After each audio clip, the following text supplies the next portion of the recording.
Welcome to another installment of Tag Me In, where the triple threat brain trusts a tag over the good, the bad, and everything in between in the world of professional wrestling. I, of course, am the unofficially official Lib Dizzle, joined with none other. And I hate to, well, you know what? I don't hate to say it because this man, even though I hate him for his allegiances at times, this name I'm okay with. Yeah. Scoop me in Priest. Yeah. You know what I'm saying? The real Punisher of the group. Yes. And after this month, Judgment Day will fall upon this channel and this group, and your rightful champion will be crowned again. But just you wait. I will be crowned again, but that's neither here nor there. The Forbidden Door will be crowned again. Thank you for acknowledging me. You got to acknowledge the Forbidden Door. The rightful champion, who should have the title right now, me, will be champion again, and boy, it will be glorious. I will address the Forbidden Door of the IWC, that being Mr. Jugs himself, Mr. True JSB Bars. I mean, again, I think we all know, who's rightfully winning this. I praise each and every one of these former champions, of the land of predictions. But, I think, when you're introducing the actual physical, the physical championship, I think it's synonymous with being inaugural. And I think the inaugural predictions champ, it only makes sense. It only makes sense that the true champ has it. Yeah, me. Yeah, me right over here. That's exactly what I said. Me. The right. True JSB. Yeah, you said the true. Yeah. You said the true champ, the true JSB. That's me. The true champ. I mean, you're alluding to it. I mean, all jokes aside on that one, I think we all know that in this series, I am, for those of you who don't know, well, none of you know because we've been running this behind the scenes. I'm in the lead, which, I mean, it's obvious.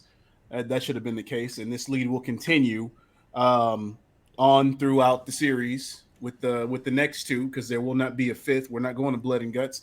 I'm running out of this bad boy right after Forbidden Door. So also you're gonna just straight pull a CM Punk and Money in the Bank, just take it and go. I mean, I'm not gonna take it and go. I'm gonna take it and run with it, absolutely. But it's like this. I don't see there being a tie. So I think we'll all sit back and watch Blood and Guts, and I'll be able to have the championship strapped across my chest or my shoulder or my waist, however I feel that day. And watch from there. There will be no nail biting situations when this is going down. We're going to be able to comfortably watch Blood and Guts and enjoy the show. But I will say this: after watching last night on a Dynamite, Road Rager is setting up to be a fantastic show. Yeah, but that's why we're adding it to the predictions aspect of it. Absolutely. But before we get into that, we have to talk about everything that has come and is coming before Road Rager, and that being Hell in the Cell. Unless Scoot, you got some fuck it to get out your system. Well, we got In Your House first. Oh, that's right. That did happen. Yeah. That In Your House was first. That did happen.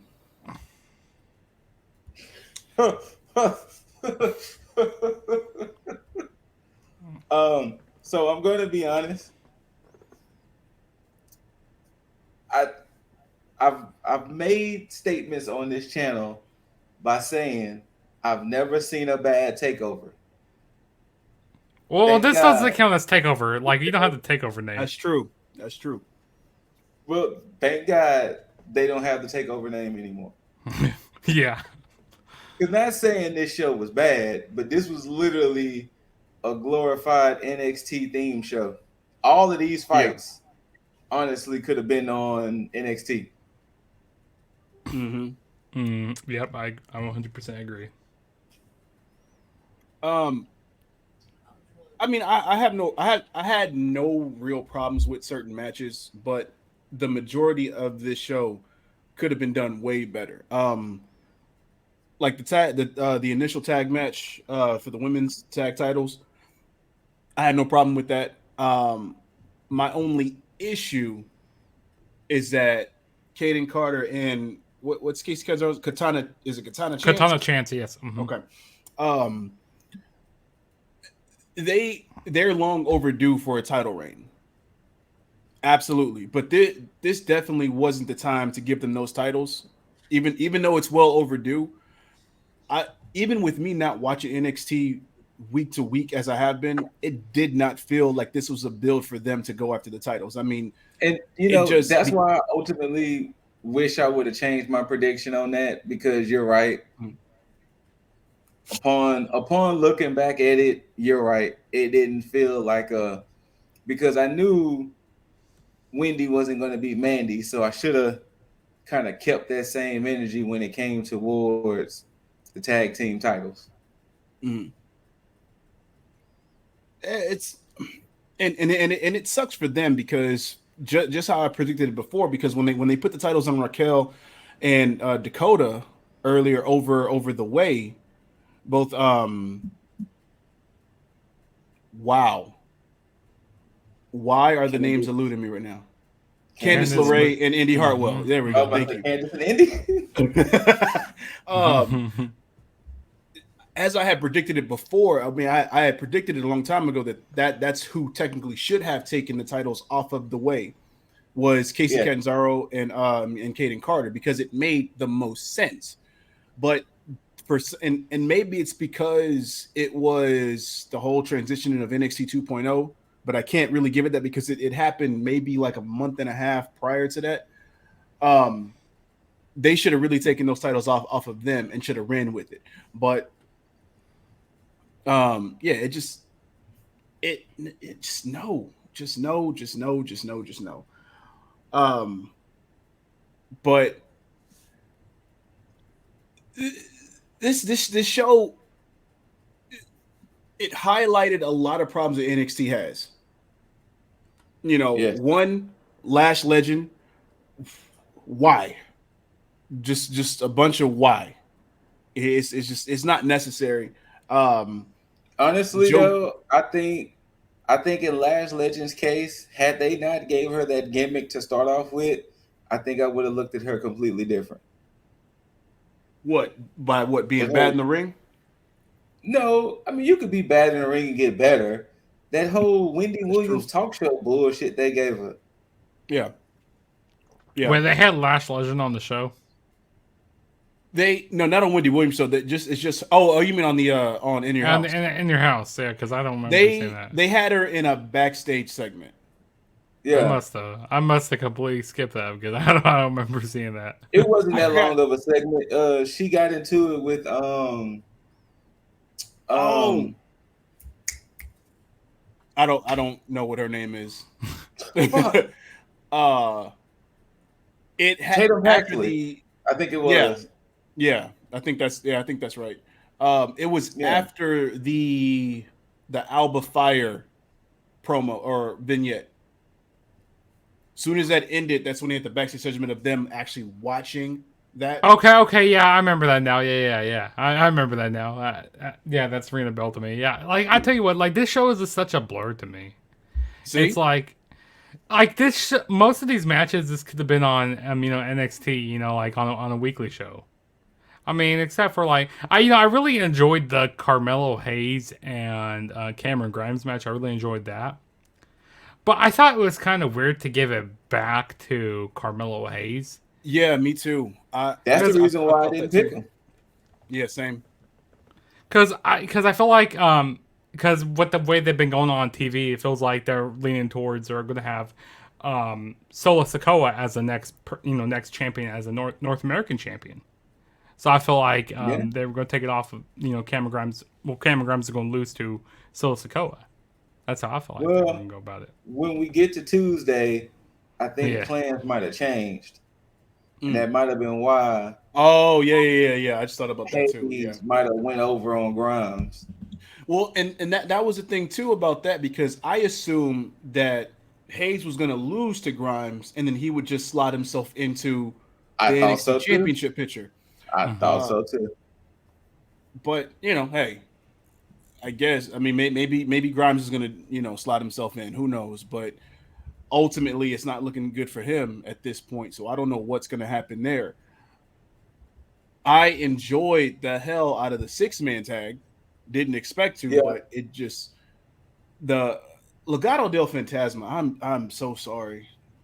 I'm sorry, man. Y'all should be doing a whole lot more. Y'all should be on the main roster as a faction at this point. I mean, it would breathe some lifeblood into WWE.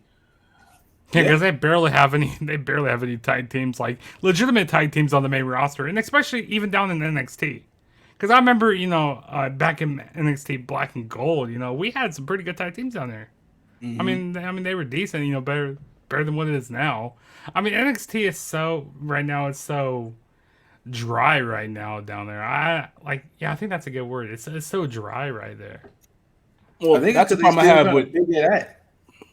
Well, exactly, and that's the problem that I have with all of WWE right now is, and we'll get into it when we talk about Hell in a Cell. But yeah, it's a universal thing all across WWE products, which is crazy. So and that says a lot about their upper management. So I'm gonna just not sugarcoat it. That main event was ass. Here's the thing about that. Joe Gacy is fantastic. Mm-hmm. Even so, before they added the supernatural stuff, what? Foreshadowing people when we get into that shit too. But when they added the supernatural aspect to his gimmick, because I loved the whole, all inclusive gimmick that he had. I thought that was fantastic because he played up to that character, because there was underlying themes to that, and I was like, cool, let's leave it at that, and we'll be fine. Because and for those of you who haven't watched him on the independent scene or in MLW or anything like that, you probably haven't, because he was I forgot what faction that was that he was with Eddie Kingston, but Unwanted. Yeah, there you go. He was fantastic on the independent scene, and so he is definitely world championship material. And this character that he's portraying here is world championship material. The only problem is they keep adding elements to it that don't need to be added, and that's the issue. It's like they're just doing too much when they can keep it simple, because he could have easily taken this title off of Braun Breaker and it would have made complete sense. But it's WWE shooting themselves in the foot, and that's the main issue with NXT, SmackDown, Raw, so on and so forth. But yeah, the rest of the card, and I think the only thing that was on the card outside of the tag, which Mandy and Wendy. Fuck that. Diamond Mine and Pretty Deadly. Oh yeah, I forgot Diamond Mine and Pretty Deadly. I forgot.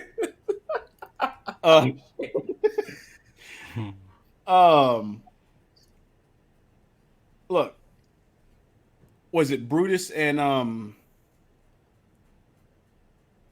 what's the other brother's name? Brutus and Julius. They're a fantastic tag team. They are. Yes. Fantastic. They are.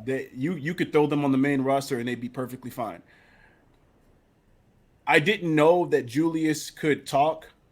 Either he probably couldn't talk before and he's getting better, or he could always talk like that.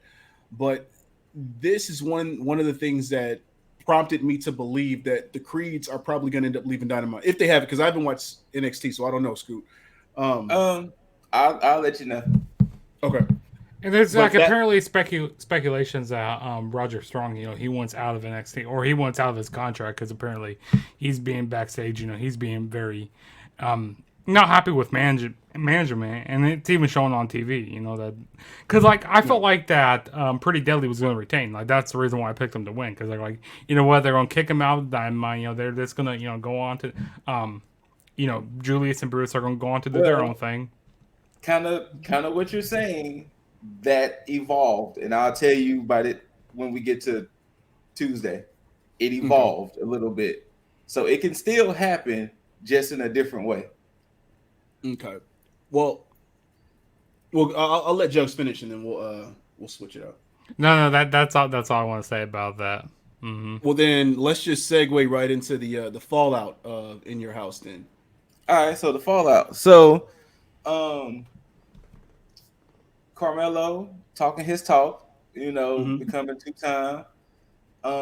Solo came out and was like, "Hey, I want my title shot." They was like, "Hey, yo, say fam, that deal was with Cameron Grimes. That wasn't with Carmelo, so deuces." Then all of a sudden Grayson Waller comes out and he's like riding Carmelo's coattails saying, "Solo, you're not good enough to go against Carmelo and blah blah blah." And it was like, when did this happen? Like, why does like Carmelo already has Trick? He doesn't need Grayson. Yeah, didn't he have his own heavy too? Huh? Didn't Grayson have his own heavy? Him and Songa broke up. They broke up about 3 weeks ago. They broke up when they broke up after the week when Pretty Deadly won the tag titles because he got pissed that they didn't win the titles. So he just basically called Songa dead weight, and they had a match. He beat Songa. So Songa, he's kind of sort of aligning himself potentially with Wesley now. Huh. So, because Wesley has been, he has this whole chip on his shoulder that NXT is the land of all these big guys, and you don't necessarily have to be a big guy to thrive. So after him and Songa had a match, he kind of earned Songa's respect from that. Gotcha. But so that situation happened. They all jumped Solo Sikoa. Solo was in the back like, "Hey, I don't care what happens. I want both of them bitches tonight. If I can find a partner, so be it. If not, I'll fight them both. But I'm going to leave them how they left me earlier that night." So, main event, Solo Sikoa versus Grayson and Carmelo. Then Roxanne Perez versus Tiffany Stratton for the women's breakout tournament. Spoiler, we all knew this. Roxy won. After she won, Cora came out to celebrate with her. Then Toxic Attraction comes out. So they started popping mess. It leads into a brawl. Indy Hartwell comes out. It leads to a 3-on-3, which next week we'll get Toxic Attraction versus Roxy, Cora, and Indy.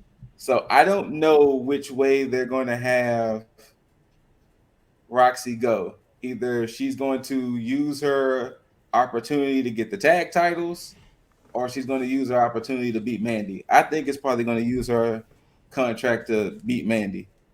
It makes the most sense. Mm-hmm. Yeah. Then trying to get to everything else before I get to the one thing. Diamond Mine. So they celebrate this, that, and the third. They back in the dojo celebrating.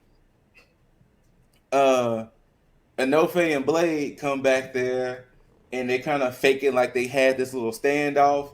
But they was like, "Nah, man, what's up?" Like, they were like, "Y'all was the first ones to congratulate us. Y'all was the ones to believe in us." They being all cordial, and Roderick standing back there like, "What the fuck is this?"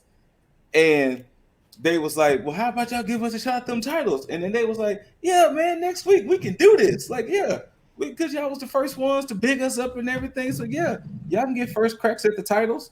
So after Blade and Enofe walks off, Roddy was like, "You don't just give out title shots, But you know what? This will be y'all first lesson as being tag champions, and hopefully this don't be y'all's last. So that's why I was saying it could still lead to them leaving because Roddy is still being hard on them.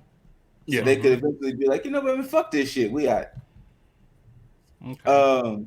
Pretty Deadly got into it with Chase U because you know they're not champions no more, so they was getting teased about that. Braun Breaker comes out. Hold on 1 second. Can you hit the light for me? Braun Breaker comes out and was like, "Hey, who's my next challenge? Who's next to step up?" In comes Apollo Crews. Yeah, I heard about this. And he's not Nigerian anymore. Well, I heard he lost the accent. Yeah, the accent is gone. So he comes out there and was like, you know, it's good to be back. This, that, and the third. Somewhere down the line, I know we're gonna fight for the title, and whenever it happens, you know, I'm gonna get that belt up off of you, big dog. So you know, it ended cordial, like you know. So that happened. What else? I feel like there was some other.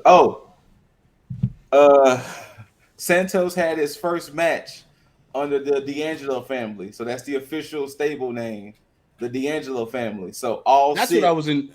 I was intrigued about the development of that too. Yeah, so all 6 come to the ring because Santos fought Nathan Frazier, and throughout the match, Tony D was on commentary, and he's like, I didn't teach Santos to do all these things that he's doing. Like all of these little extra moves Santos is doing, I didn't teach him none of this. This is not what he's supposed to be doing. He's supposed to be getting in there winning. So, of course, they're going to clash within the family since technically he has to do whatever, well, they have to do whatever Tony D instructs. So, I can't remember which one it was, either Stacks or Dimes tried to throw Santos a crowbar, and Santos was like, "No, fam, I don't." He threw it out. Nathan gets the W, and you know, of course, Tony D is pissed because he's like, "What are you doing? Like, we gave you the opportunity to win. What's happening? Why didn't you use the crowbar?" You know, so we're gonna get a lot of those moments because you know Santos. At some point, Santos is going to find his way to leave about that stable. So, trying to think, was there anything else before I get to the main event? If I remember, I'll bring it back up. So the main event, Carmelo Grayson is in the ring. Solo comes out and he was like, you know what? Fortunately enough for me, I did find somebody who do want to beat both of y'all up as much as I do. And his partner ended up being Apollo Crews. So, of course, Apollo and Solo win the match. And that was the fallout of NXT. So, I don't know if they're going to try to set up Apollo and Braun for not in your house, Great American Bash, possibly. But I definitely can see Solo and Carmelo having their match at Great American Bash for sure. Yeah. Yeah. I mean, I would not mind Apollo going back to NXT in this way because I think it would help him. But I think it's becoming cliche and more paint by the numbers to have like a main roster guy come down for a stint because Dolph one didn't stay long. Natalia. Well, his promo sounded like he was doing like a Finn Balor situation. See, and I'm fine with that. If that's the case, I'm perfectly fine with that. Yeah, his promo didn't sound like, oh, I'm just here for like he made it sound like I'm in NXT. Like I'm here. So we shall see. Okay. Fair enough. If that's the case, I'm all for it. Because I think it will do them some good to have some type of star power, and Apollo is not some, you know. Oh, I'm sure the crowd was going ape shit, and nothing against my boy Dolph, but I think anybody that goes back down to NXT should be somebody that has been in NXT. You know, nothing against, you know, your AJ Styles going down there, but AJ was only going there to have that beef with Grayson Waller, which was in retrospect stupid. But yeah, oh, I guess very, very. in retrospect, it was stupid, but but yeah, so. Man.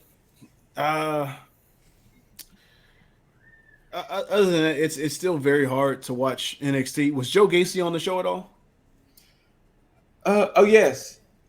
His two druids, I forgot what they call them. They're supposed to debut. Are they the grizzled young veterans? They didn't show them yet. Because that's what I've been hearing rumors that they're the that's the rumor that is GYV, but they didn't show him yet. So his thing was that even though I didn't become, actually, I don't even think he even talked about the fact that he didn't become champ. Oh, I think he basically was mentioning that. I think I don't know. Like it was the way he was talking. You wouldn't think he just had a title match Saturday. Yeah. Now that I'm thinking about it, but. His two, like I said, I forgot what he called them, but they're supposed to be debuting next week, so maybe they'll uncloak themselves and they'll be like, "Oh my God, it's GYV," but we'll see. Yeah, I'm surprised Braun Breaker didn't do that at In Your House. I thought that was gonna happen. Yeah, like because like I thought like when they were trying to get involved during the match and stuff like he's gonna snap and he's gonna uncloak him. Yeah. I do have a question for you guys. As far as Braun Breaker, what is your guys' viewpoint on him at NXT right now? You want to go first, Jugs? Yeah, sure. I'll go first on this one. So my viewpoint on Braun Breaker right now, I don't think he's really doing it for me as NXT champion. Like I don't really feel like he's like adding like much to the championship right now, and maybe it's because like the feuds that he's in right now, like because like with Joe Gacy, like we've seen this many times of like different characters, like this whole like demonic or like the supernatural type of characters before. So maybe it's like the feud that he's in right now, but he's not really doing it for me. Like there's something I don't know what it quite is, but maybe it's because. I'm still not quite into NXT 2.0 right now. I think that's what it is. Because, like, I've been trying to give it chances. I've been giving it chances, for many months now. Yeah. But right now, like, I go, like, sometimes I don't even care about watching NXT. To piggyback off of Jugs' point, for somebody who's been watching it, I 100% agree. I think had it been something, so I think if Braun was in a case of like an Ivy Nile or a Carmelo Hayes or others, it would have been different. The moment 2.0 debuted, he was put in our face like, this is the guy. Like they made him the guy the moment 2.0 launched. Like it wasn't a slow build to him becoming the guy. They let it be known from jump. Braun Breaker's the guy. Yeah. And had it not been that, it probably would have been different. I feel like, it's the type of situation with them, trying to push him down our throats, kind of. Like, how they started with, Roman Reigns, where they started, pushing him down our throats. Well, I mean, it's not, he doesn't get Braun Breaker doesn't get the hate like Roman Reigns did, but I feel like it's a kind of the same situation. I mean, look at it this way. When we first started, when 2.0 first started, Andre Chase with that whole Chase U stuff, it was like, what the fuck is this? And now it's over. They are so over, and it's not even funny. No. Like you couldn't pay the crowd to do the type of cheering that they were doing for Andre Chase and Chase U. Like that is the most organic, like went from zero to heroes in a matter of months. Like even when he does his whole stomps where he was like, give me a C, give me like when he does the whole spelling out and he was like, what's that spell? Everybody. Like they don't even highlight the Chase U student section anymore because damn near the whole crowd is the damn student section. Well, the one thing I like that. Now, the one thing he has done, he's definitely now formed a miniature stable because the newest recruit, Thea, I think she's like 19 or 20 or something like that. Yeah, she just graduated high school.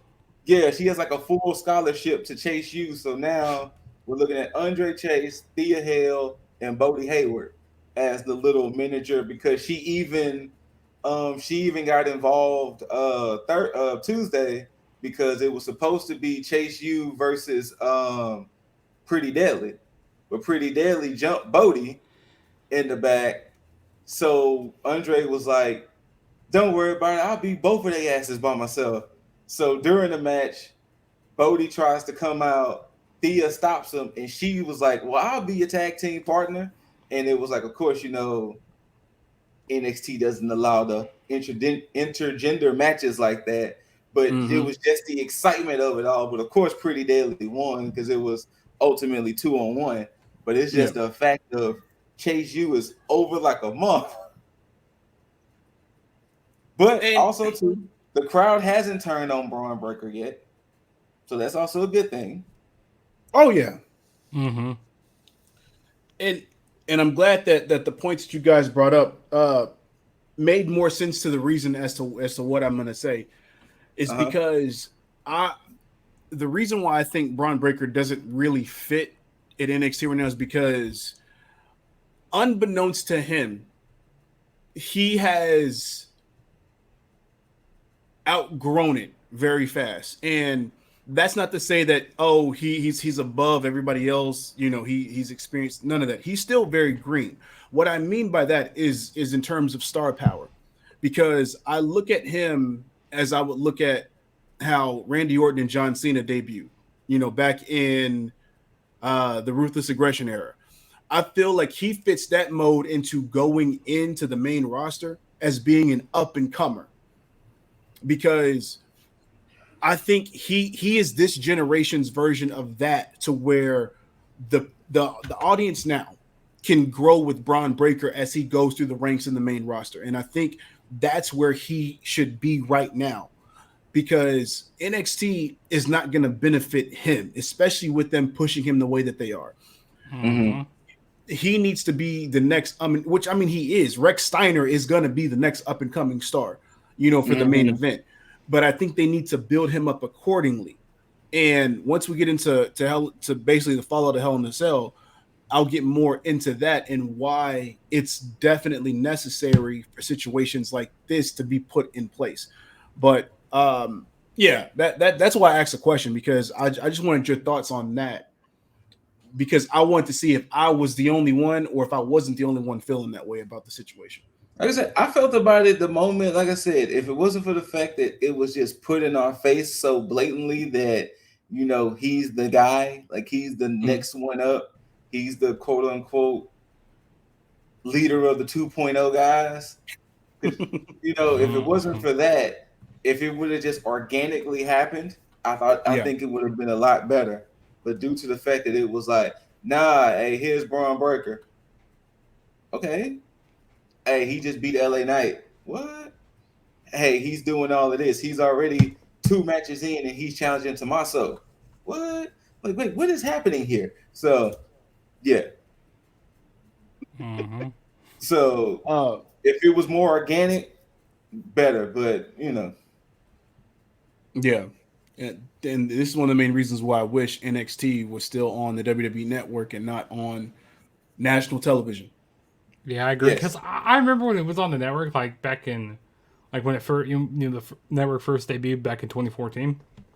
Like, this is cool, this isn't like an exclusive thing. Like, if you want to watch NXT, people are gonna stop posting, other places. But if you want to watch it, legitimately, that night of, you're gonna have to get, subscribe to WWE Network.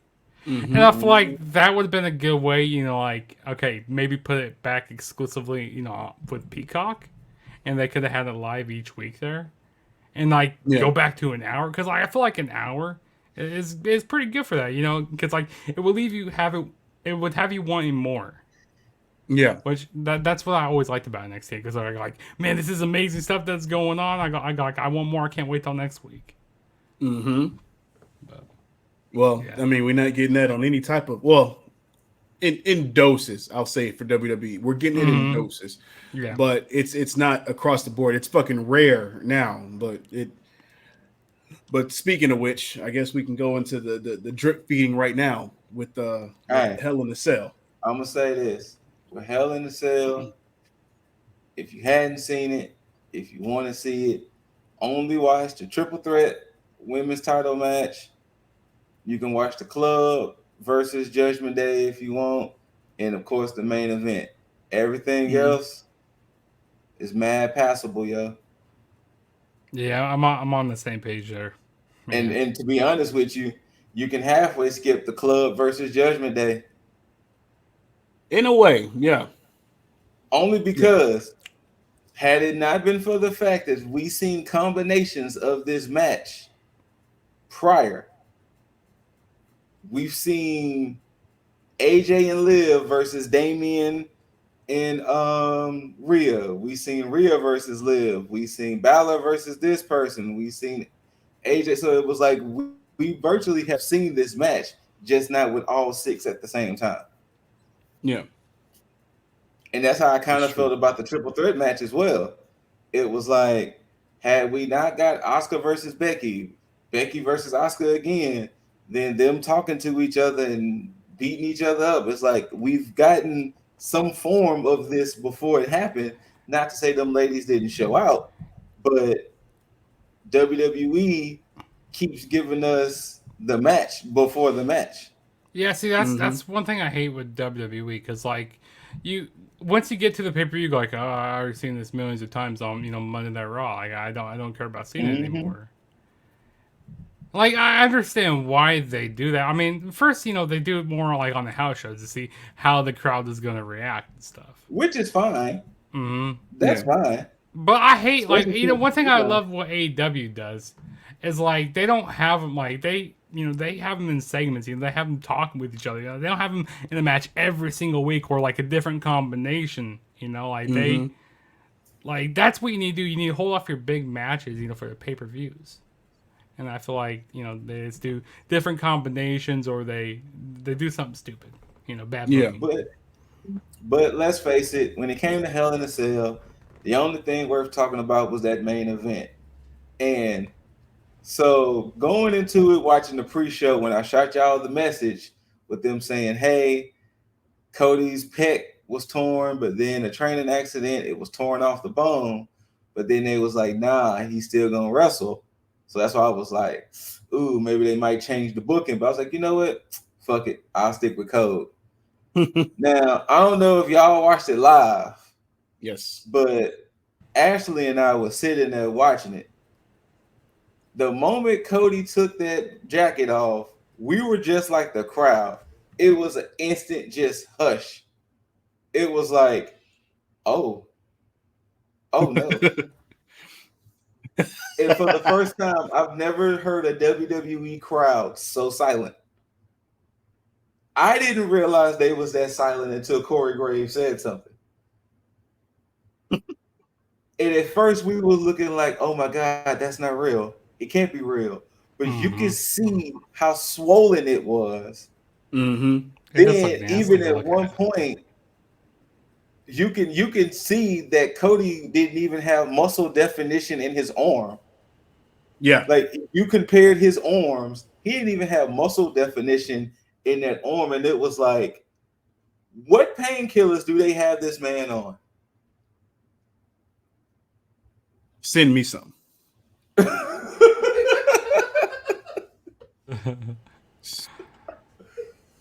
Like, I look. Look, and here's the thing, and I know it's some special medication that these guys got. We talking about billion-dollar companies out here. I'm just saying, you send me that type of shit, I'm gonna be out in these streets acting like Superman, because I think everybody would. Exactly, everybody would. Yeah, because somebody's gonna be like, "Hey, yo, say fam, take your truck and run me over." Like, take your truck and run me over. Yeah. Because I don't, how commentators were saying, oh yeah, the doctors cleared him. Like, no way, doctors would clear him. Like that was Cody's choice. It was his choice to go out there. Oh yeah, Vince didn't clear him. Like, no, that was his choice. And it shows the dedication that Cody has right now, and like that he wants to be here in WWE. Like, and that guaranteed money that he got, that could also be a case. And also when you're in the main event, you get a big your pay is higher and stuff, of course. Well, right there is exactly the point. And I think one of the reason, I think this speaks a lot to why he chose WWE over AEW, and that's the fact that you've seen him as EVP, as a leader in AEW, but I think he really wanted to be the locker room leader in WWE, and I think this proves it, because why else would you take that time to be like, you know what? Hey, if they're gonna put the title on me at some point, let me go ahead and show everybody why they made the right choice. Yeah, so very foolish, but I understand. And it's crazy to see like the transition that Cody Rhodes has came from, like when he back like go back to that same Patrick's Day special when he was facing Sammy Guevara. He was getting booed out of the building in AEW. Mm-hmm. And then transition to WWE, he's getting so he's the most guy over, other than like Roman Reigns and stuff. Like he's I remember Jim Cornette had said something a while back, and it always resonated with me. Cody was the only one trying to have a wrestling match in this show. Because if you ever look at Cody's matches compared to every other match on the card, Cody would always be the one who would have the most traditional wrestling match. I mean, yeah, if they did a ladder match or dog collar or whatever, but if he had a regular one-on-one, it was the more traditional match rather than spot fest or we're gonna hit 1,000 moves on each other or stuff like that.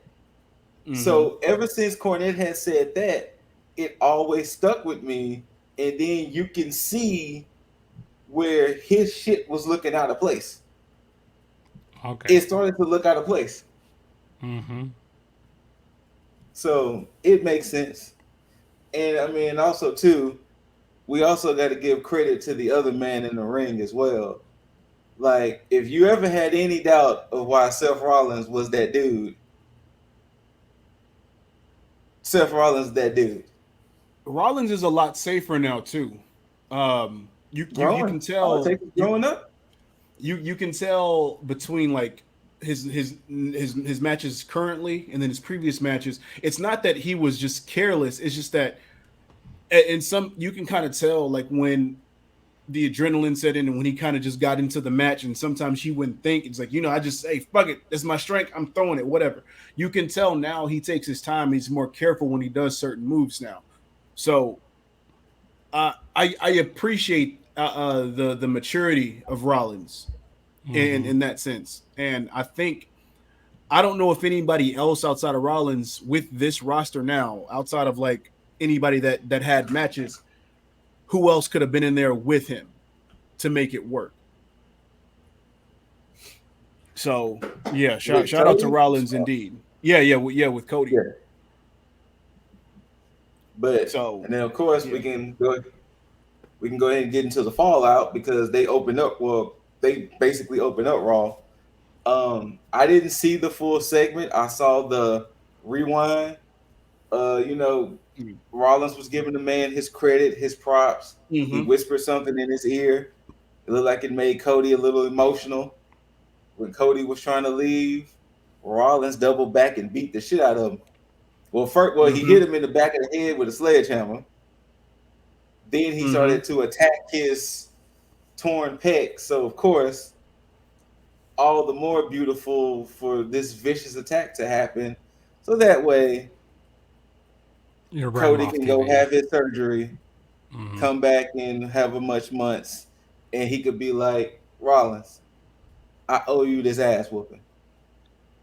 Yeah, and this is part of the issue that I want to talk about. But before I get into that, first off, Cody, Cody, you may not see this, but if you do, and anybody that knows Cody, if y'all see this, just relay this message over to him. Cody, let's chill with these emotional promos, man. From now on, you can only get emotional once a quarter. Once a quarter. You can't come on here every other week and then just get emotional on just random situations, man. Like we get it. We get it. You got look. Do you not know his nickname on the internet? What's his nickname? Yeah, what is it? That is Cody Luther King. And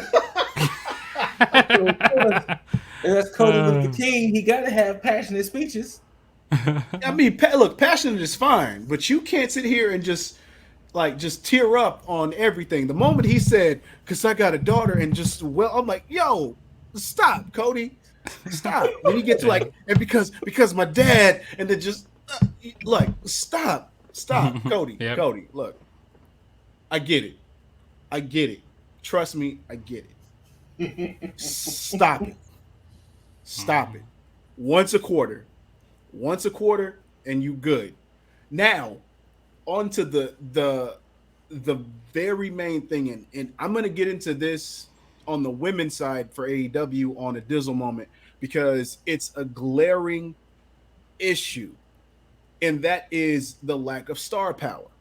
And both companies are guilty of this. Not so much AEW because their men's division is perfectly fine, but their women's division needs a lot of fucking help, and I'll get into part of that when we get to Dynamite.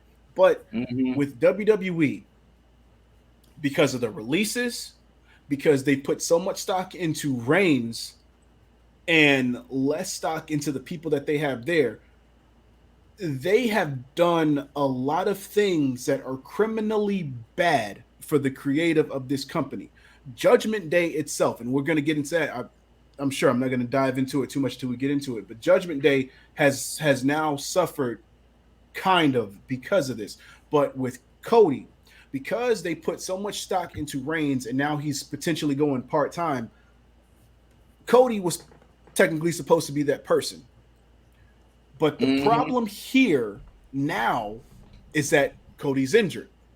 So instead of putting the stock into a Rollins, a Balor, a Styles, and Owens, thank you. I didn't even think about Owens and Owens, Sami Zayn, any of these guys who basically re-signed with the company to stay there. It's like, here, let's make a rushed and rash decision to basically put Edge at the forefront of that now. You forgot the main person. You forgot to mention the main person who made his intentions clear that he wanted the WWE Championship. What, you talking about Cena? I ain't worried about Cena. No, you talking about Bobby Lashley? Oh, Bobby Lashley. Man, and Lashley's another one, because here's the thing. If Lashley was somebody else put in play, here, okay. Sorry. Here's the main issue with Bobby doing the whole title thing at Hell in a Cell. The main issue with that is, again, Roman is pulling a Brock Lesnar right now. And that's the fact that he is put into a position where he basically is holding the titles hostage when he didn't need to hold both titles. This whole storyline with Reigns and being the tribal chief and the bloodline and all this other stuff, it's all without an end game. We thought there was, there is an end game potentially with Dwayne, but even that isn't set in stone, which is the main problem. WWE has basically set their wish list for situations to happen and don't have anything concrete. And that's the main issue, because without Dwayne signing on the dotted line and being like, okay, I'm going to do this, they're just hoping and praying that this happens. And until they do, they're just having the rest of WWE in limbo, with their Intercontinental and their US titles basically being the main titles that they're going to compete for.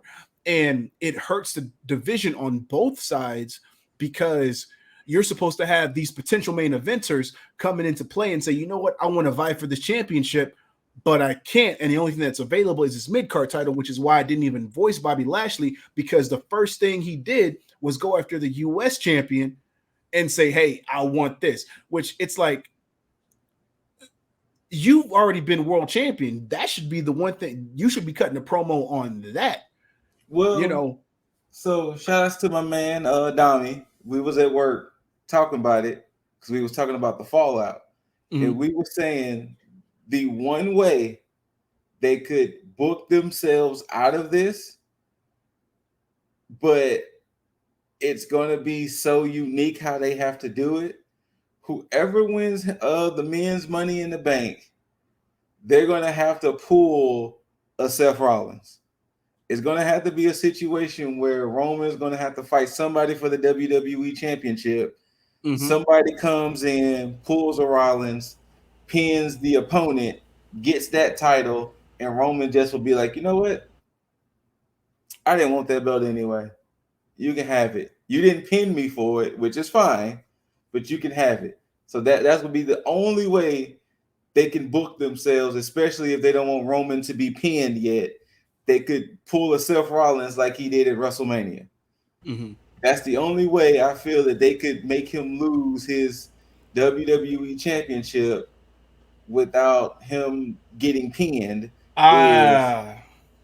Somebody pulls a Rollins and pins the other person. You know, I can see that. Make it a triple threat match. Mm-hmm. They pin the other guy. Boom. They steal that championship, bring it back to Raw. Yeah. That way, Seth Rollins can get the title. Cody Rhodes could be like, hey, yo, Seth, let me get that up off you, fam. And I didn't think about it like, because my mindset was like, well, whoever wins the Money in the Bank, they can only choose one title.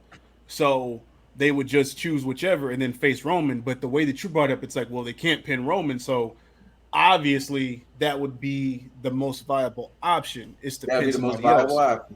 WWE, if y'all do that shit, I want my money. Some type of credit. Something. No, a lot of rumors I've been hearing that maybe that Drew McIntyre could be winning the Money in the Bank this year. And then at that the UK special in September, that's where I heard that he can Clash at the Castle or something. Yeah, Clash at the Castle. Yeah. Yeah. Which I think that'd be pretty big, you know, to take the title off there, you know, especially, you know, basically like I said, Drew McIntyre's that's if they don't want Roman to be pinned, because Roman hasn't been pinned since 2020. Or he can give Rollins the briefcase again. He can. and that's the thing. It's like they did book themselves into a nightmare with this situation.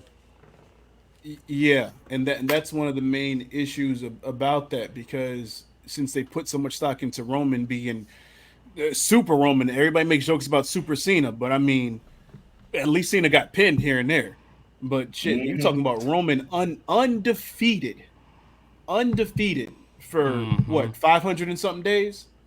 He hasn't been since he came back, and what was it, that one pay-per-view the week after SummerSlam in 2020? Was that Extreme Rules? Nah, it was. They did this. Clash of Champions. Yes, that.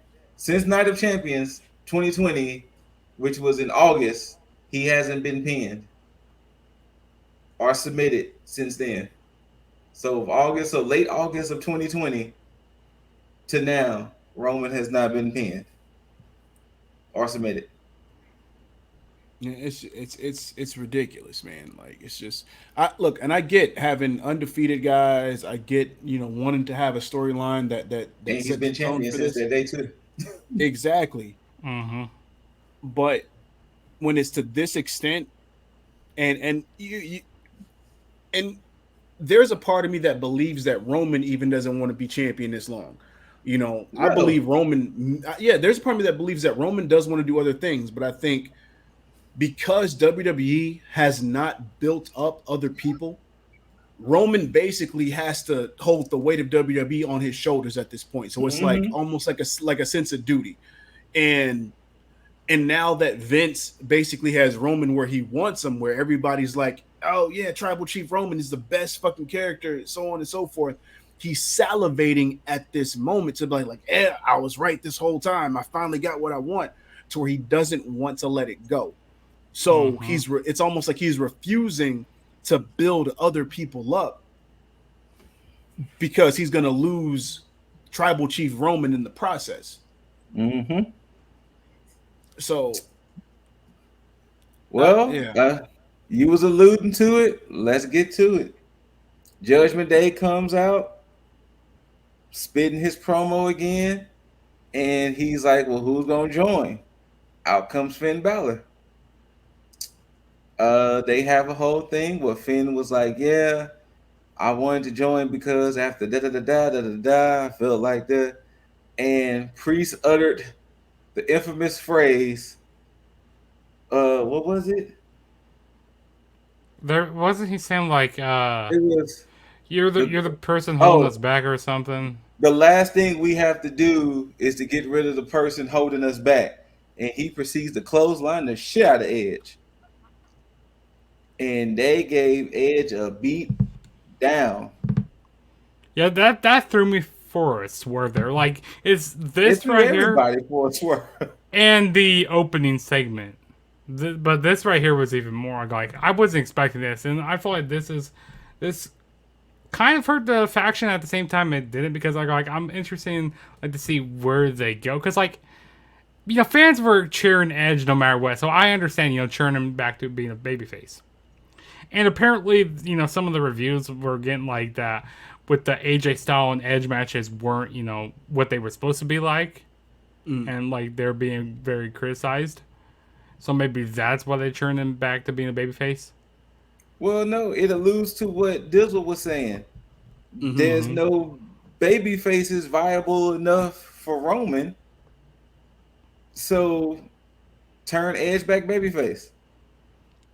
And that in itself is the wrong move, because Edge was on the verge of becoming the quintessential heel of the main roster, with him building a heel faction. And that's one of the issues with this, because it makes no sense to turn Edge babyface after he just finished running down Jim Cornette said it best. He said, I never understood. I forgot what was he talking about. It was a while ago. He said, I never understood you joining the faction who just beat your ass week after week after week, and now y'all just good now. Now y'all are chum buddies. Like, I guess if it's a situation like, hey, if you can't beat him, then join him. I guess. But in this case, yeah, you normally join them, and you don't take the faction from under the person either. Yeah, that was just completely shocking. Then what made it weird was they did what they did, and then Rhea still had a match later. Yeah. And now, of course, I was spoiled on the whole thing because I saw because I didn't watch Raw, I saw the thumbnail, and that's what prompted me to watch what was going on. But when I saw Finn come out, I had my other blinders on, where it's like, okay, how would I have depicted this if I didn't know what was coming? And the way it looked, I could tell you that I wouldn't have thought that he would have joined. I would have assumed that it was like a setup, like he was going to come out there, pretend he was going to join, and then it would be more of the same. But looking at it, I'm like, okay, yeah, they would have got me on that. But at the same time, the shit still didn't make any sense. Rhea got cheeks, by the way. Yeah, I like the new attire she was wearing. That's the new gear. Shout out to Buddy Matthews. I know that's your girl and everything, but keep working her out in the gym, homie. But yeah. Also too, I don't know if this was a point you were going to get at, but they're doing this feud too early with Bianca and Rhea. Okay, yes and no. It's overdue in a sense that, again, Bianca should have still been champion up to this point. She shouldn't have ever lost a title. Mm-hmm. Because this should be the point where she is going through the transition of her title reign, where it's like, okay, now she's coming head to head with Rhea. So it would make sense in that vein. But because they faltered the bullshit for Becky Lynch and she had to come back and win the title again, it's kind of messed up. So this is why, yeah, it's too soon, because this is the moment where you would put the title on Rhea. Yes. But I don't know what they're planning because everything is so weird right now. Mm-hmm. They're doing some backwards booking right now. Very. It's very much so.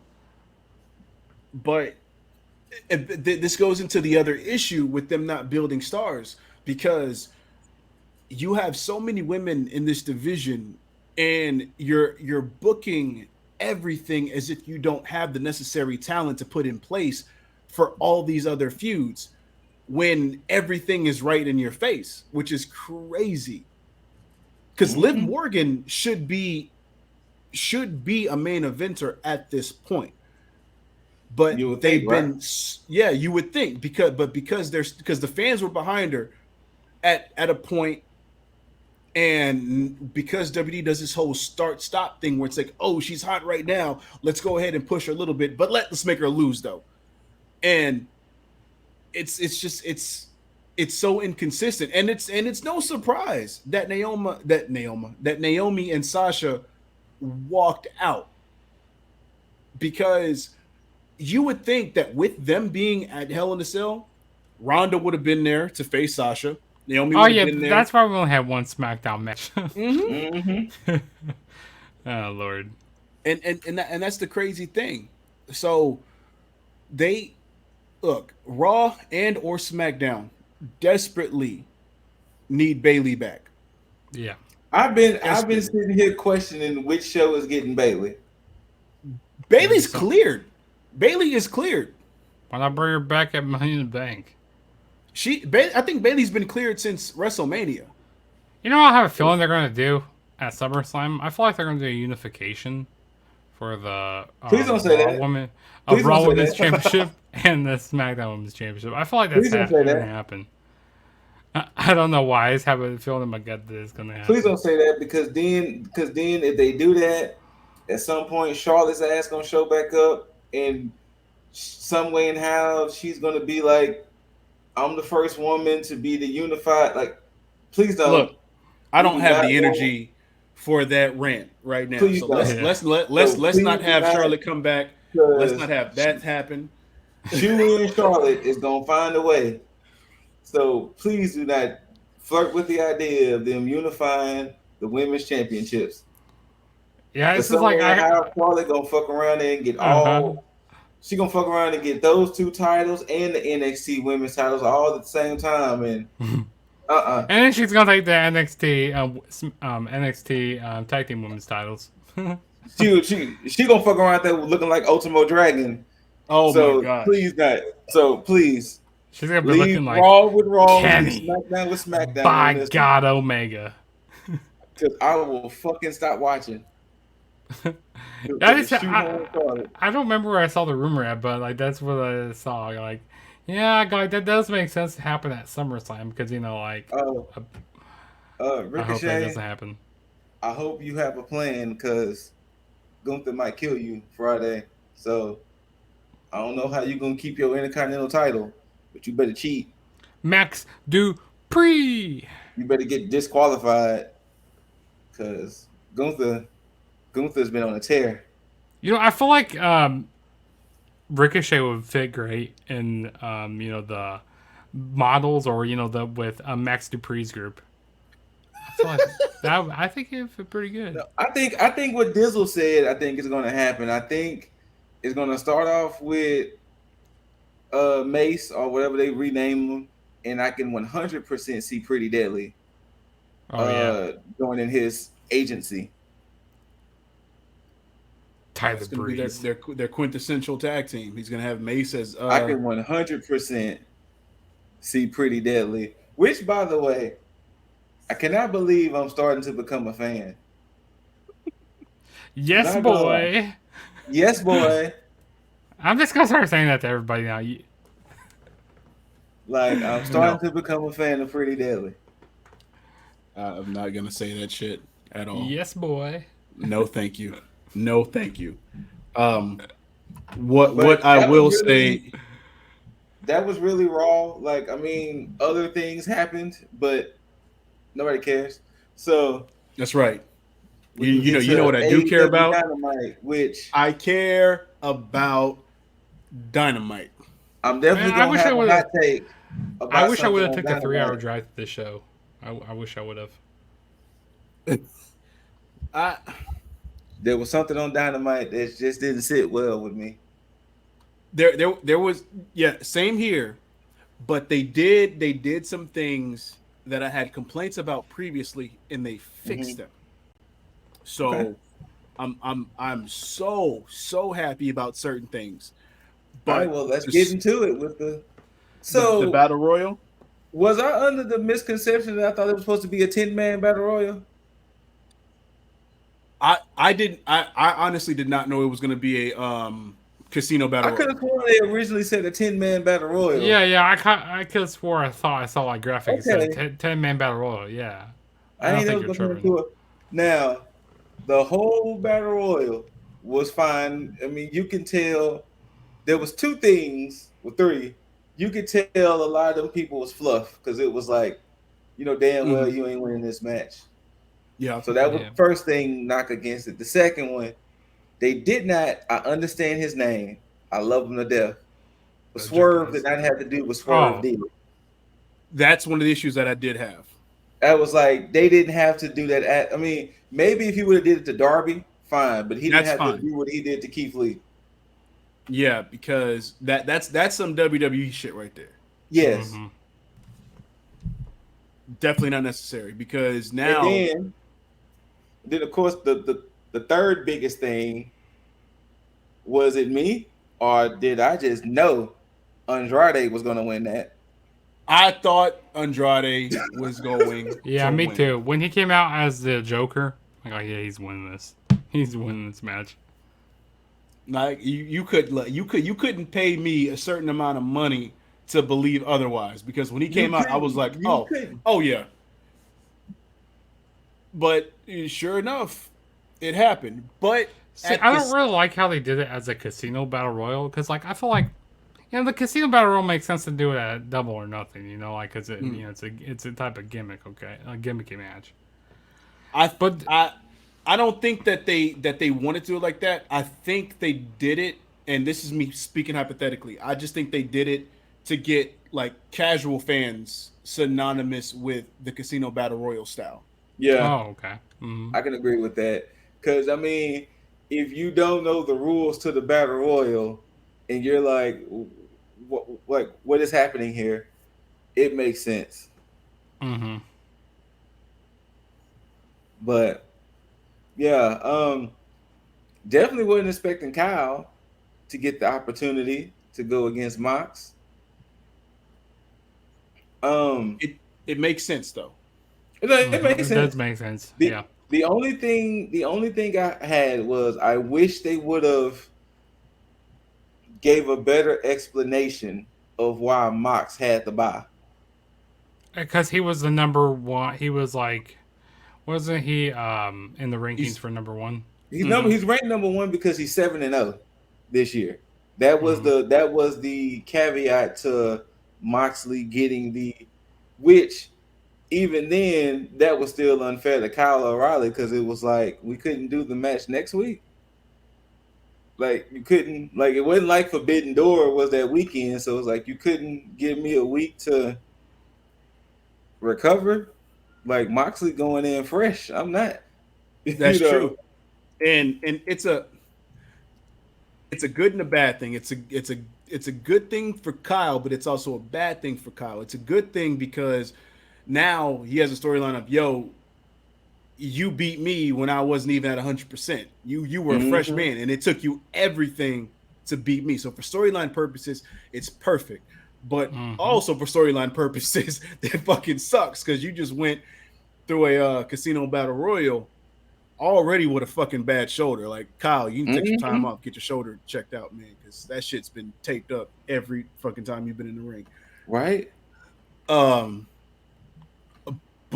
I'll tell you what, Kyle O'Reilly, he eventually deserves the AEW title. I'm telling that right now. I will be shocked if they ever give it to him. It would shock me.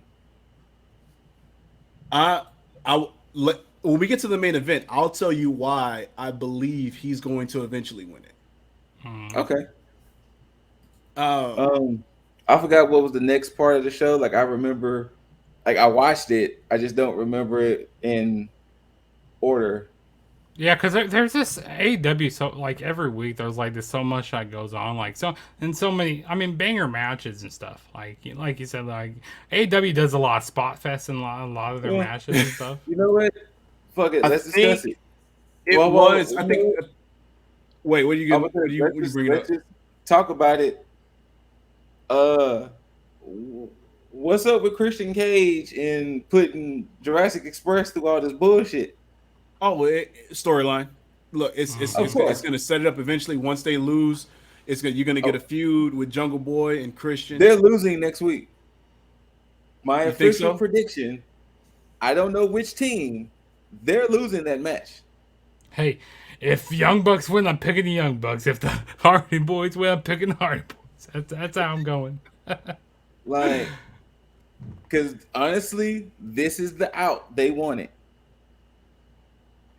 You got former tag champs with the Bucks. You got collectors of the titles with the Hardys. This is their way out. In a ladder match, Jungle Boy was looking at Christian like, hey, say fam, you ain't the one out there. You ain't the one defending. You just volunteering us for shit. That's all the while Young Bucks was like, fam, why are all y'all in our goddamn private room? Like, get the fuck out our room. I do love the running gag. Yeah. Love the running gag. Yeah, we was listening at the door. Yeah, we was listening at the door too. Like, fuck out our room. I thought they were at a hotel for me. I'm like, wait, where the heck are they even at right now? I thought it was funny though. Let's see. Thoughts on Hangman versus Finlay, and of course the preceding thing afterwards. But thoughts on the match between Hangman and Finlay? I mean, it was a good match. It was solid. For Hangman, I mean, it was expected. But what happened after? I mean, we did talk about it before, where it was rumored that he would be going against Okada. But the way that he did his promo and then called out Okada, I was like, okay, now this makes sense. And I know that I came on here and I even stated that there's nothing wrong with Hangman versus Okada. I personally, if we're talking about Forbidden Door, I want the dream match, Okada and Danielson. But yeah. But at the same time, I said it's still not a bad thing that we would get Hangman. This with this promo, I think this promo did more harm. I mean, more good than anything for Hangman after losing the title. Because now it's like, we got a fired up Hangman. He wants this. He's still championship caliber.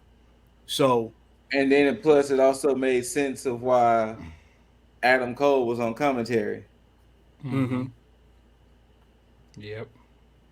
I think it's going to be interesting because I feel like it's going to end up being a triple threat match at Forbidden Door.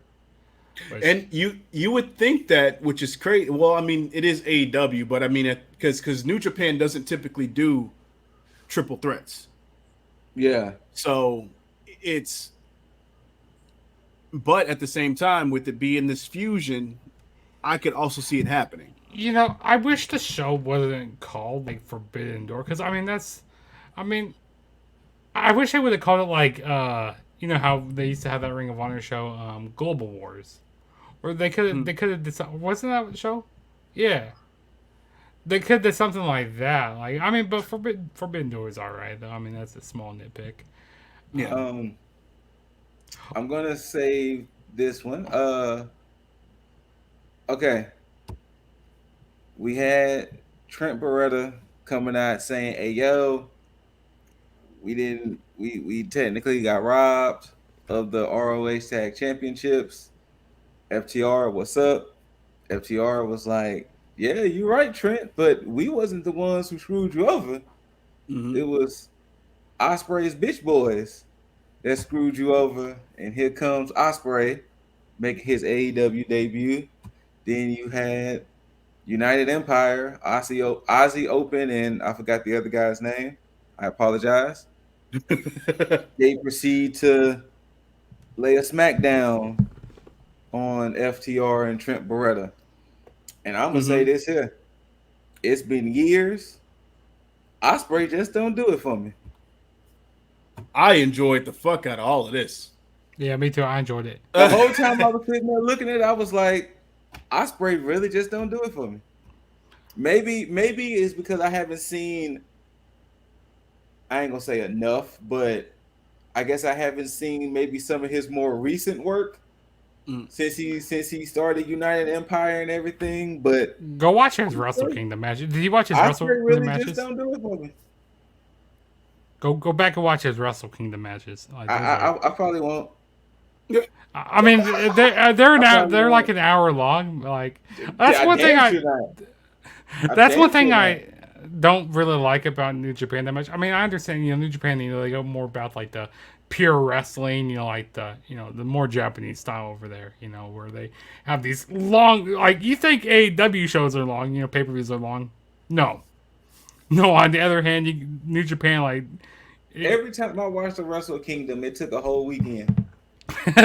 Yeah, I feel the same but way. That's the thing about New Japan is that it's you have to be invested with New Japan, but you also have to be like a professional wrestling fan, and that's why I say both, because there's a lot of us that are professional wrestling fans, but not all of us are straight up diehard New Japan fans, and it's like to watch these shows, to watch them from beginning to end, because a lot of people will watch, people that they like, but to actually go through a whole New Japan show, you have to be invested with the characters, with everything that's going on, to actually sit through and want to just watch everything.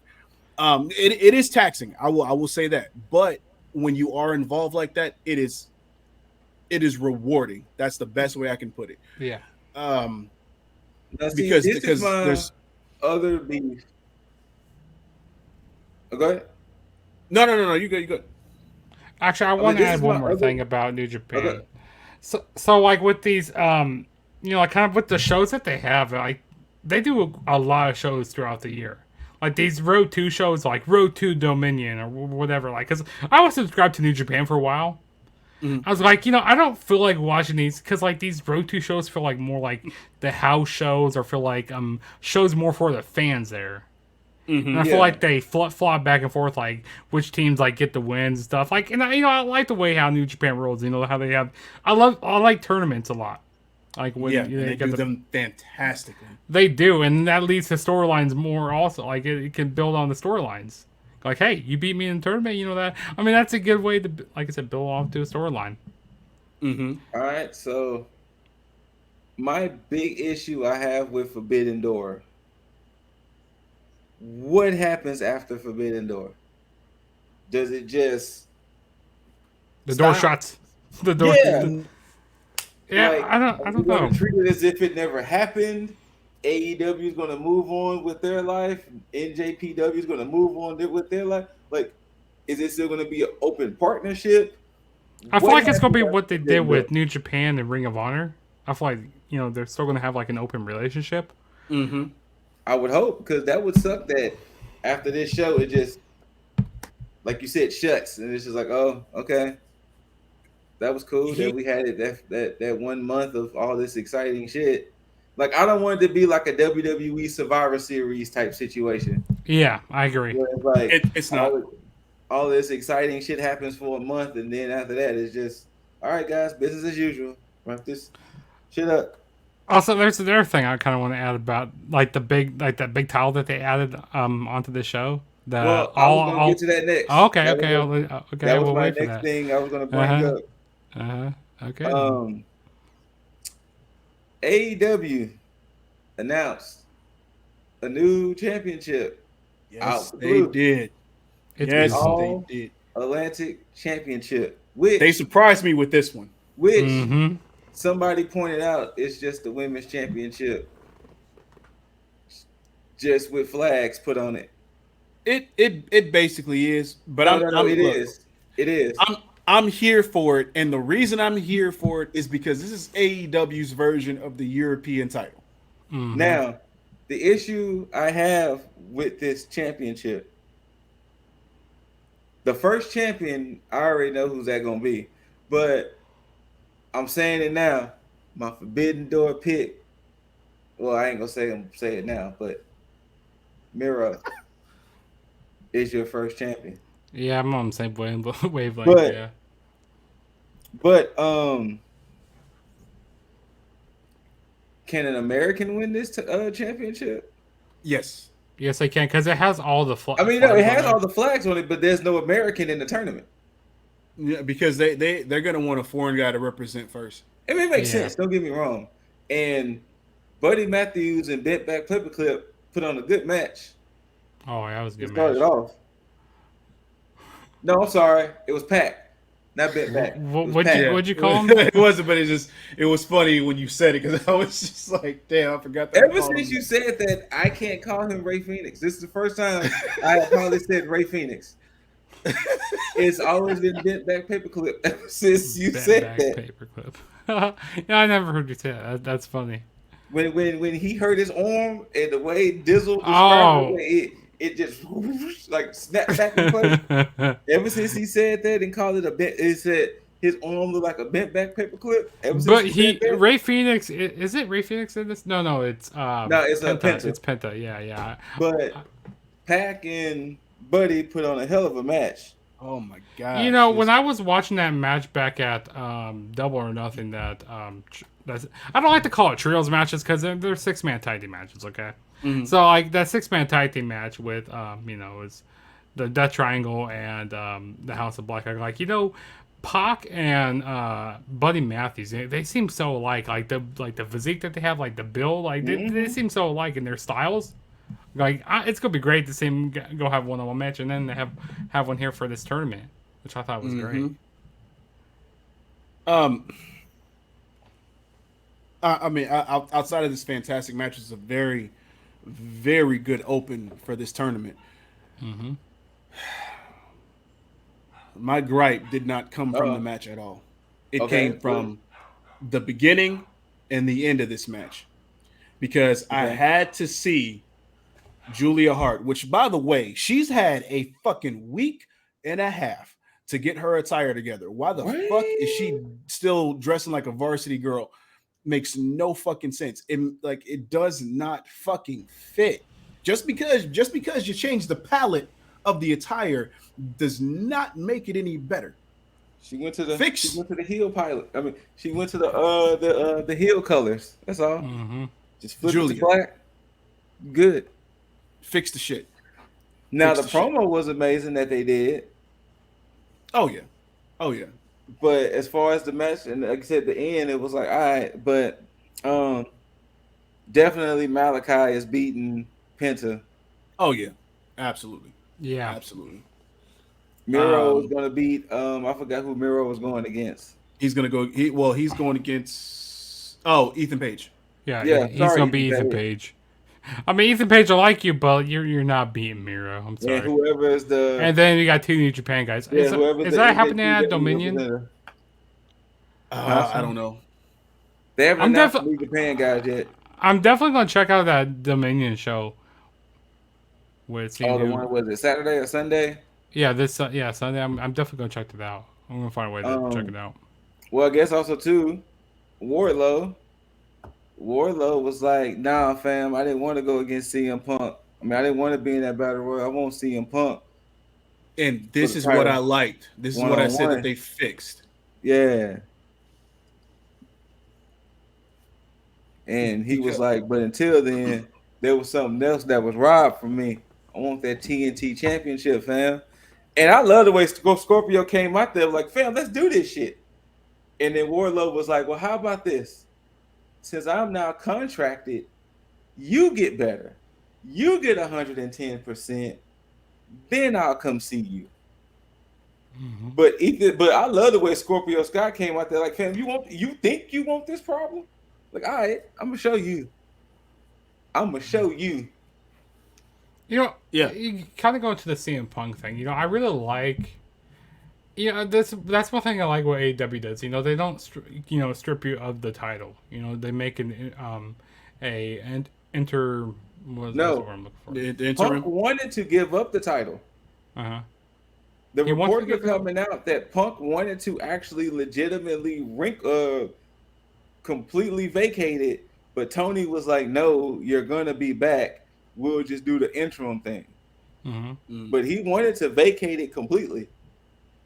So, I kind of like that situation because, like, you know, it still has like, you know, you didn't lose a title, so you still get a chance to defend it when you get back. So, I kind of like that wrinkle that they add here. I mean, they did that with the TNT Championship. So ultimately, how are we feeling Moxley versus Punk? Well, that's the thing. It could go either way. You think Tanahashi could get it? It's possible. See, okay, so here's the thing, especially with the whole New Japan aspect of it. There's been a going feud between Tanahashi and Moxley. Yes. So that's been a thing going on. Now, with the whole aspect of Punk being champ and his original opponent was Tanahashi, they could easily decide to run that shit back. So this is why this whole match is very unpredictable. Because if they want to run it back, it doesn't hurt them to put the title on Tanahashi as a New Japan representative, but it also makes sense to put it on Moxley because you don't this you also don't lose anything with Mox because Mox at this point would be a good temporary champ to run shit. So it does not make it any better that you put the shit on the screen. Give it to Hathaway. Hathaway, hi. Give him the title. I will. You know what? I will go ahead and just I will say this for this moment. When they did the whole promo with Jade and the baddies and Stokely, he did make me laugh a little bit. I chuckled a little bit with the whole Chris Statlander name flip. I think he called her Kristen Highlander or something like that. But the way that it came off, I chuckled a bit and I was like, damn it. But either way, that's all he gets on that one. So good on him for finding a spot. It makes sense. It all fits, but whatever. Anyway, speaking of the women's division, this is where part of the problem comes into play, and I'm going to get into a little bit of it. Speaking of the problem. Speaking of the problem, and I'm going to dive more into it when I get into a Dizzle moment, but this is one of the main reasons why AEW has a problem with their women's division. Because they had ample opportunity to build up Marina Shafir as a credible contender. They started out good with her having matches on Dark and running somewhat promos, but the moment that they got into the whole feud between her and Jade, it kind of fizzled out a bit, and it just made it just a laughable thing because now, with her walking up to Thunder Rosa and being like, hey, I'm the problem. Can you solve me? It's like, well, you've been solved by Jade Cargill already. So it's like, it's nothing for Thunder Rosa to come and solve it. And on top of that, you never continue to build up on her because if you think about her level of star power, she comes out and it's crickets.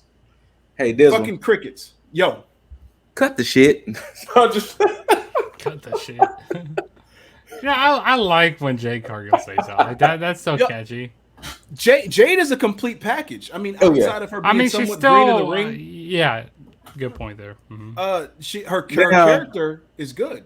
I do agree with everything you just said about Marina. It was like you already lost the title opportunity to somebody else. So what makes you think? Like, what makes you think you get this one here? Yeah, it just doesn't make sense. Now it does seem that they're going in the right direction with Tony coming out, and kind of staking her claim. But this is something that should have already been taken care of while Britt Baker was champion. You should have been easily building up a Tony, building up. Why every fucking time Ruby? No, not Ruby. Well, her too, but I give her a pass because of what I stated last week with Soul. I think her storyline is more for the underdog deal and to have her come up. But her who runs with Britt Baker? Jamie Hayter, yeah. Jamie fucking Hayter. Every time. See, I blame that on AEW. They should have been building her up more. But her, I mean, they did fine. Sometimes I forget that Jamie Hayter is around. Sometimes like, okay, what was she doing around? Is her big heavy? She's just other. I mean, she got some cheeks on her. She got some cheeks on her. Like my guy. yes. But her, Serena Deeb's fine. They have a lot of women that they can be putting stock into, and they're not. And that's why I stated, it's like during that time where Britt Baker was champion, you should have been preparing for Thunder Rosa to take that title, but to have her have contenders up to that point, because now it's like you're just trying to piece things together, because Serena Deeb should not have been the person to go up against Thunder Rosa at Double or Nothing. At Double or Nothing at all. She should be somebody for after the summer to be able to take that title off of Thunder Rosa, because it just makes sense. But yeah, like Marina Shafir, nothing against her, she's doing fine, but AEW needs the way to help she got her out. brought into this, brought in this style picture. Oh, like you said, a lot of these women, because they're very inconsistent right now with like building up these stars in the women's division. I mean, the men's division is fine. They got they're building up stars there, but like I don't know. I feel like they were doing good for a while when they put the title on Britt Baker, and then when Thunder Rosa won the title, it just like took a decline. Yeah, and it's not. And again, it's not Thunder Rosa's fault. Thunder Rosa's fine, but when you have Britt Baker, who is able to kind of adapt to a situation, especially during COVID, and she's able to up her stock on her own, she made it kind of easy for them to be like, okay, well, you got the title on me here. I'm going to keep moving along. All you got to do is build the background up, and we'll be fine. But AEW, I think they relied too much on Britt Baker and just assuming that everybody was going to meet that standard and just rise up on their own. But it's like, yeah, you could hope and wish, but at the same time, you still got to put in the work to help to understand who you want to build up next. I think they're more so waiting for people to kind of step up and be like, hey, I want a spot, instead of being like a Big Swole and expecting something to be handed to them. Well, and I think that's the biggest issue.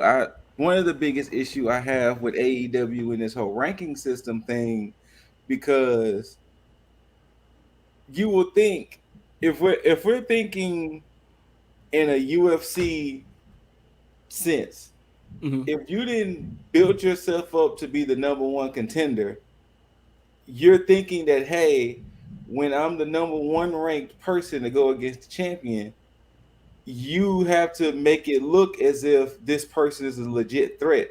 How many times have we watched, especially with the women, how many times we watched these women matches and been like, nah, they ain't losing that belt?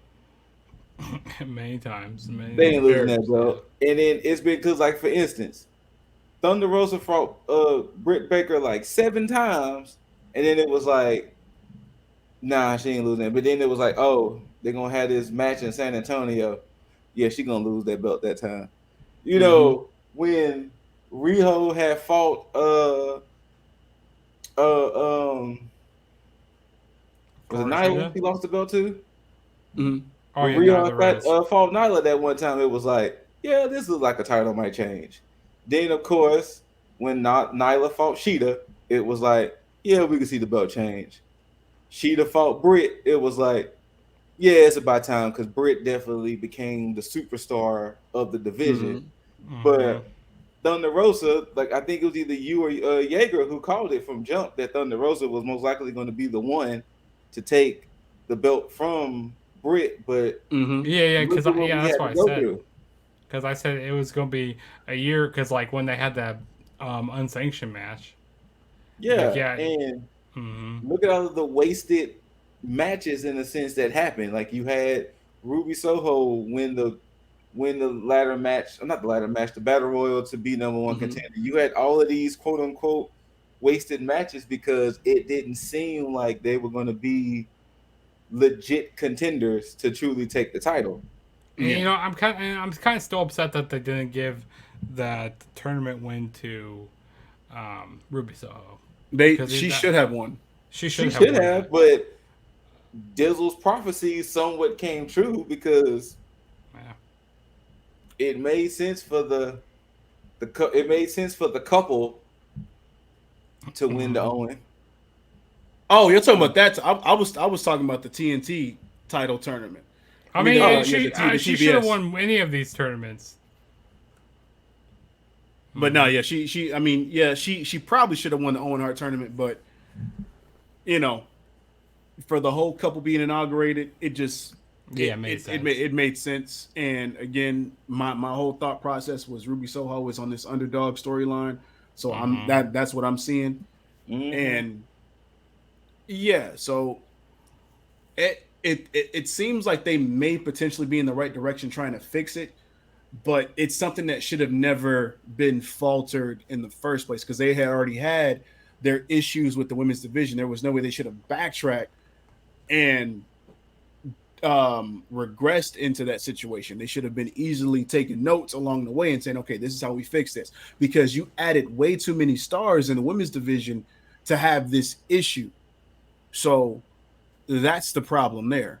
But you know, it is what it is. And just like Scoot said with the whole ranking system, this ranking system is I was all for the idea of it, but as it progresses, it seems to make less and less sense because yes, if we look at it now, like the men's makes sense. Moxley at 1, Wardlow at 2, Adam Cole 3, Hangman at 4, Jay Lethal at 5 is the one that doesn't make any sense on that one for me. Yeah, sometimes I kind of forget about the ranking system. Like I just take that out of I just kind of forget about. If it wasn't for the fact that they keep bringing it up themselves. Yeah, because if they didn't keep bringing it up, wait, they have a ranking system. What? I mean, they to be honest, they don't really need a ranking system, but I like that they want to be different, though. You know, that's what I like. Well, and then the funny thing on that one, now of course I'll say Jay Lethal maybe in terms of on that end, primarily for like the TNT title picture, if that's the way you want to take it. Yeah. But if we talk about the women's, Nyla Rose at 1 off the bat. How? Britt Baker at 2, Serena Deeb at 3, Toni Storm at 4, and then Marina Shafir at 5. It doesn't make any sense. Nyla Rose, what has she done? She's probably been beating people up on Dark. I things. I mean, no offense to Dark, but I get there's just so much wrestling. It's just so hard for me to catch up with it. I mean, they probably have some good matches on there, but like, if it didn't happen on Dynamite, it didn't happen at all. Or if it didn't happen on Rampage, it didn't happen.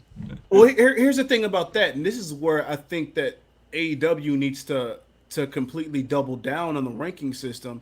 Is you can still have matches on Dark and stuff, but they need to start having weekly recaps about the rankings, being like, you know, hey, this is the people that's in the ranking system. You know, such and such did this to get here. Because when you just look at it, you take it at face value, it's like, okay, we get questions like how we're asking, like, how the fuck did this happen? Yeah. Because if you don't have whether you have casual people or people who don't care to watch, darker elevation, it's going to be a confusing thing. Like, yo, how? Yeah. Like you're not catering to the entire audience, and it's not coming across universally as you want it to, and yeah. And I And feel like now, the reason why it's so hard, like the reason why, like sometimes I forget about watching Dark or Dark Elevation, because like it's on YouTube and stuff. Like it's not on like regular TV. Like oh yeah, Dark. It's Dark not. is It's on. not that for me personally. I've said it before. It's not the fact that it's on YouTube. I just don't want to watch glorified squash matches. that's basically the case. And I That's my whole understand that thing. I too. just don't want to watch glorified squash matches all the time. Mm-hmm. I mean, and I do see that thing that goes down below, like on the side. It goes like, "Oh yeah, it shows the dark or dark elevation results." And I go like, Yeah. like you said, having like a recap, going like, "Okay, this is why this person's in this ranking spot." Like, or like just have like a little short like YouTube like little thing. Like it doesn't have to be on Dynamite, but I mean, they could do it on Dom, they could do it on Rampage, but they should set because I mean I understand that they're putting the crawl there to be like, okay, these matches happen, but they need a dedicated like vignette to specify everything, because again, people are visual. You show people what's going on, they're going to end up paying more attention, almost like an ESPN recap.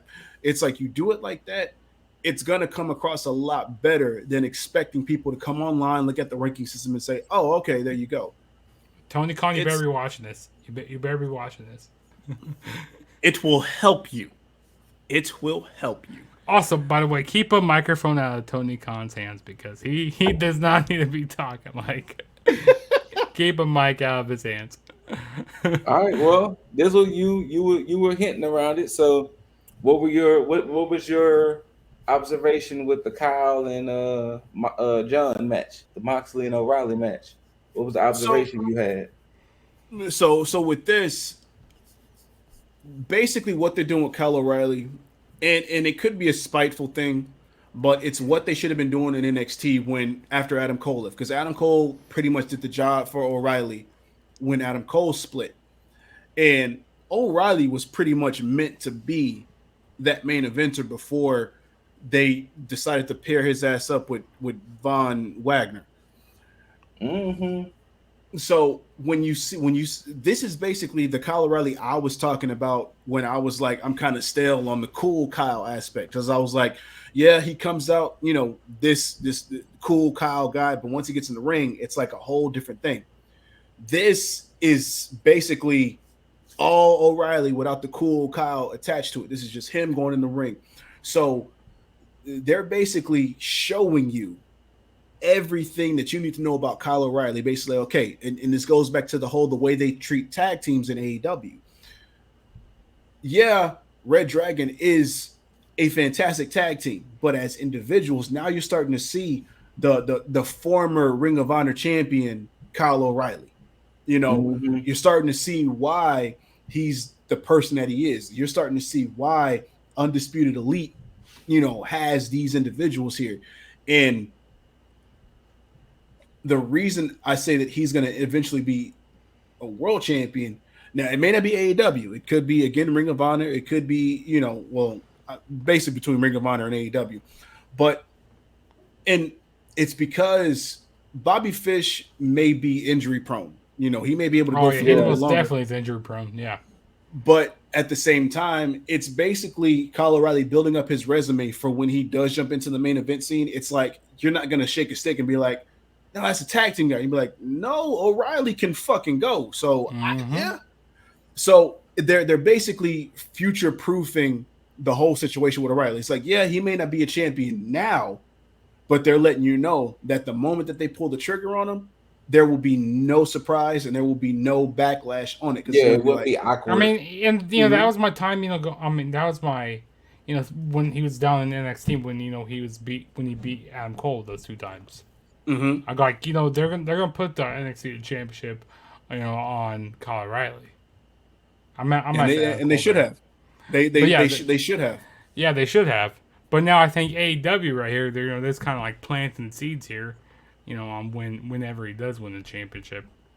Yeah, because technically Kyle O'Reilly should have been the champion during NXT 2.0 when they were doing the transition because it would have helped them elevate the other stars because you would have had Uh-huh. the necessary people in place to kind of carry the company while the transition was going on, but they didn't work it like that. They were too busy being trigger happy with the new guys coming in and say, you know what, fuck it, we're gonna just push everybody.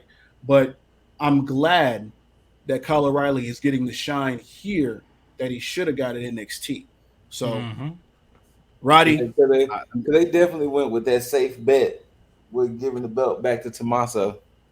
oh yeah, absolutely, absolutely, and that's why AEW is fine where it is in the men's side because they're taking the necessary chances that they need to say, you know what, hey, shit may not work out, but and to every single person talking about AEW is hiring way too many people. Look at how they handle certain things. Mm-hmm. Punk out, they got people slotted already able to be there because they've handled their men's division. Again, women's division aside, that's a whole nother situation. Men's division. This is why I stated that AEW is going to end up doing some things wrong like WWE, but ultimately it's not all bad because their men's division is perfectly fine. CM Punk was out. They got people ready to come into play. There's not somebody that you can't name that can't be slotted in there because Mm-hmm. every person that watches AEW can put at least 5 people, at the very least 5 people on the list and say, okay, well, this person can take up the reins. This person can go ahead Mm-hmm. and be slotted into the world championship picture. So to Tony Khan is smart in that aspect because of the fact that he signed these people. Yeah, you may not see everybody getting spots automatically, but you have to understand basketball, football, soccer, hockey, everybody has a roster. You may not see those people up front and center all the time, but everybody needs a fucking backup. Yeah, Yes. So, that's a good like, point right there. you're not gonna have a whole roster of just stars because you can't put time in for everybody. You can't have, just like there's a penalty for 12 guys on the field in football. It's like, what, like, you expect everybody to be there? No, there's Mm-hmm. things put in place for a reason. If Brady goes down, you got to have somebody come up. Yes, So yeah, you made a good point right there. Yeah, I definitely agree with that. And also, that's the problem I kind of still have like with AEW a little bit. It's like with building up storylines, because that's what I want them to do more. I mean, I understand they put on great, amazing matches, but like, connecting with the audience, like how they do that more and like with the characters and stuff. Because like us hardcore fans, we're gonna watch regardless. We're gonna cheer these guys regardless. But like getting the casual fans more into it, I think that's yes, the thing. But yeah, absolutely. you can go back to your point. No. That was pretty much it. I got nothing else on that. I mean, we pretty much Yeah. covered goddamn everything. But I mean, outside of that, you guys have any final thoughts on last weekend, this week, whatever's going forward? Enjoy that 1 point lead while you have it. It may be a 1 point, but it's a good point lead. It's a Because strong point Also, lead. we gonna do our predictions right now for Road Rager. well, we don't know all the We matches yet. Yeah, So we got to wait for Because like all the matches. because with the matches we got so far, we got the triple threat ladder match, and then we got hair the versus hair hair. versus hair, which that's easy to predict. And we got Warlow versus the 20. Security guards. Yeah, the 20-on-1 handicap. Which that in itself is going to be that we're not going to predict that. We're gonna go bonus on that one. Yeah, because that looks like that's gonna be just chaos. Yeah. Yeah, we're just going to predict the number of power bombs. Probably 20. Probably 30. The minimum of 20. God damn. But other than that, I mean, I feel like there was something else, but I think that's it. With Apollo Crews going back to NXT, Judgment Day turning on Edge. Did you forget about the scene that he's gonna be coming back in 2 weeks? Oh yeah, to the radio show. Cena's gonna, since it's 20 years, and he's already made his intentions known in an interview that he wants to wrestle Theory. So stupid. He better put Theory over. He better put over. I mean, he put Roman over. Cena's gonna get the United States Championship. So there's somebody should have got the United States Championship, but you know it didn't happen. But you know whatever. I digress. But Jugs, you got any final thoughts? No, that's about all for me. I mean, Impact. You know, they've been doing some pretty good stuff. I mean, it's not this week, but next week is Slammiversary. So they're coming. This is the 20th anniversary of Impact this year, so that's pretty cool. Yeah, we might have to find time to start covering Impact with everything going on over there. It's just it's hard to watch just because of the way that everything comes off, because I'm so used to TNA and everything, but it just looks like. Which also a thing I like that they've been doing with Impact, these past few weeks. They've been doing like these old intro packages, or like when you have the song like to open up the show. They've been having these like old intro packages, which I thought had been like really cool. Like for 20th anniversary, like they've been doing like the whole whatchamacallit, TNA like I can't remember what exactly it was, but they've been doing these whole intros, which I thought have been pretty cool. But yeah, I mean, Impact's been doing some pretty good stuff. I mean, and I feel like that is the real Forbidden Door there. I feel like that's what kind of like kicked off everything. I mean, they kind of did with the whole Kenny Omega stuff. That kind of like brought Impact a little bit down. But hey, I mean, it's been enjoyable though. Yeah, once I get used to the crowd, because that's what kills me is the crowd. It just. And also I hate the way they shoot their shows. They shoot the toward, like, they have the camera towards the stage. Which I've never been a big fan of that, because like I understand why they do it, because they're in a smaller venue. They don't want to make it look like a small venue, but it's the way like you angle I'm not exactly sure but I get what you're saying. It's the way you angle your camera, and like the way you do different shots can also help out. Because I like it better when it's like have it towards the crowd, but like I said, like with their budget right now, look, they'll fix it eventually, I'm sure. Because again, it's a zombie of the professional wrestling industry. So, but other than that, we'll wrap it up here, of course. So like always, whether you love the shit, hate the shit, don't forget to rate it shit. Thumbs up, thumbs down. Leave all your comments, concerns, questions down below. Jaeger ain't here, ladies, so you ain't got to leave shit. Just go to his Instagram and you can talk to him there. He says hello from some fantastic dimension that he's in at the moment. But regardless, hit that notification bell for all notifications anytime we update and send you some good shit. But I'll give it too sweet to my bros here. And as I do that, bada, bada, bada, bada, bada, bada, bada, bada, bam. Most importantly, hit that mother effing subscribe button. But until next time, you beautiful, beautiful mother effers, we bid you all adieu. And until you see these handsome faces and hear these immaculate voices, peace out. And tag the fucketh out. Dollars make a way to make a change. Gotta be insane to make them same mistakes again. So I'm switching lane to lane. Pray the curb don't scrape.